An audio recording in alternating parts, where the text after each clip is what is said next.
Alright, hey guys, Sure Shot Midget here. I'm going to be making a video on my MP5 gearbox. I'm going to try to make this short. I'm just doing the internals. I'll go ahead and mention the hop-up. My SRC hop-up unit actually cracked. So I bought a Cyma hop-up unit for $9 shipped. Brand new, never used. Metal, it's metal too, just like the SRC. Literally, in the picture, it looked like an SRC, and it may be an SRC, but the seller said it came out of a Cyma, so I don't really know. But it looks the exact same. It's probably the same material. But the reason why my original one cracked is because I have had so many issues with this MP5. I've had to take this thing apart so many times. It started out as a DSG. It was a DSG for months. But it never worked properly, and now it's an SSG, and now it works great. I have had a few issues with it, mainly shooting too hard. I got an M130 spring because with some trigger contacts that I had, it was pre-cocking too much and actually double cycling. So I went to an M130 over an M120 that I had, so M130, and then I short-stroked a lot, and then I swapped trigger trolleys, and now it doesn't pre-cock at all, so I should have swapped trigger trolleys. But it isn't a 130, it's a ZCI, it's a quality spring, but I just short-stroked a bunch. So, let me go and talk about the motor. The motor that I'm using is a Matrix 3000. This is their Magnum. I think it's 18 TPA or 19, I forget to be exact. It's neo-magnet, so it's strong, and it's a balance motor. It's not necessarily a torque, because like I said, it's probably about 18, 19 TPA, maybe 20. I think it's 18 though. And it may even be 16, so it's more of a speed motor than anything. But it does give off some pretty good torque, because it does have pretty strong magnets. So even with, and they're pretty thick too. Now to compare it to my Extreme Long type motor, Classic Army Extreme motor, this thing is for my DSG, and this thing rips. It gets between 45 and 50 RPS on my DSG with 16:1 DSG. So it's not even like 10:1. It's still getting that rate of fire. So this is probably about the same TPA, maybe a little bit less. So this is more of a speed motor, but this is neo-magnets too, and the magnets are thicker on the Extreme. So I wanted to go with the Extreme motor in my DSG because I did use this in my MP5, and the rate of fire was kind of subpar, so I was like, meh. So I don't know if that means this has less TPA than this. That doesn't make a lot of sense, though. They're around the same TPA, but for comparison, the magnets are thicker on this motor, but the magnets on this are thicker than the GE blue, the Golden Eagle blue. They're thicker. So this is like your standard thickness. This is abnormally thick, and then the GE blues and some other motors are like under thickness, less thick. So it's a nice motor. It's neo-magnet, good performance. Loving the motor. I just got it for 20 shipped, and I've had it for about a week, and I've put probably about 7 mags through this thing, 7-8 mags, and it just rips. It's 30 rounds a second. Then we have a GMP ball bearing spring guide, I believe, a ZCI M130. We have an SHS 15-tooth piston. This is the one on Clandestine that's on sale. It's like 90%, or not 90% off, I forget what percentage, but it's $9.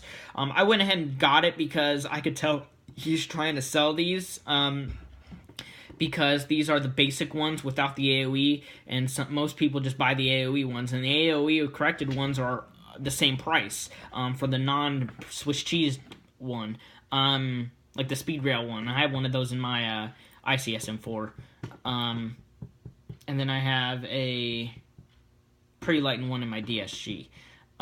So this is a nice piston, very nice steel rack, and I did not take off teeth on the piston because I don't really care about saving weight because this thing rips and I don't want to get premature engagement, so I kind of just left it as is. I could take off 5 teeth because that's how much it's short-stroked, or it's 4. Short-stroked by 5. 5 teeth. That's a lot of teeth. Now, I'm getting about 360 feet per second, mid-360s, with 5 teeth short-stroked, and it feeds great at that. I'm semi-in full auto, and the trigger response and rate of fire is really good. Like I said, it's about 30 rounds a second. On a fully charged lapel right off the charger, it gets faster than that. It was like 32, I think, it chronoed at. So that's pretty high. Lubricated, got a G&G piston head. I AOE corrected it because I know how to do that, so I was like, I'll go ahead and buy one. And then the rocket pistons are pretty nice too. I have one of those in a customer's gun down there, and it's pretty good. Then we have, I heard this is an APS cylinder, but it looks kind of like a Lonex too. So it may be an APS cylinder, it may be a Lonex. I'm not sure. It's steel with one port right there. Which, since it's short stroke so much, I don't know that it's going to go back to the port. So we'll see how that works. Metal, Lonex cylinder head with pretty thick sorbo pad for AoE. SHS O-ring, blue nozzle, SHS tappet. We have an SHS 12-to-1 gear set. I'm not going to pull all the gears out. 12-to-1, you can't see that. 12-to-1. It's shimmed beautifully with the sector chip on that to help with feeding. Standard trigger contacts with a nuke FET. I have a nuke FET in here, wider Deans. This thing's been in here ever since it was a DSG, so it's held up. Nice MOSFET. I recently had a Sigma MOSFET catch on fire on me, and he sent me a replacement. It'll be here tomorrow, so I'll be installing that in my DSG again. It was brand new, but he sent me a replacement right away. Like, literally, I think it was the next day. I think it was Sunday that it lit on fire. I don't know where it is in here. It lit on fire Sunday, and then Monday he shipped one out. And then I bought a second from him for another customer's gun. So, they're good MOSFETs. They're really cheap, but I don't know if it was a fluke or if it cannot handle DSG power. He said it can. He has one in his DSG, so hopefully it doesn't happen again. If it does, I'm just going to ask for a refund. Like, please give me my money back. I'm going to have to go buy a nuke FET or something, or BTC, if I can find one. So that's that. MP5 trigger, GMP gearbox shell. It's been radius. This thing is held up pretty nicely. I short stroked even more than what it was because it was short stroke 3 teeth. I think it was 3. Yeah, it was 3. And then it was really loud, and I was like, I don't want to crack this shell. 2 more teeth. So it's like running an M115 or an M110 rather full stroke. So it should hold up. GMP's shells are pretty good. I did radius this myself. That nuke FET Deans, I use an 11.1 20. It's not down here. 20 to 40C. It's kind of like this, except it's a 1600. This is a 22 for my DSG, so it's a less milliamp, but about the same discharge rate, and it rips. Great performance. So I'm gonna get this thing together and go shoot a few mags through it. I'll probably upload a tiny video of me just shooting it.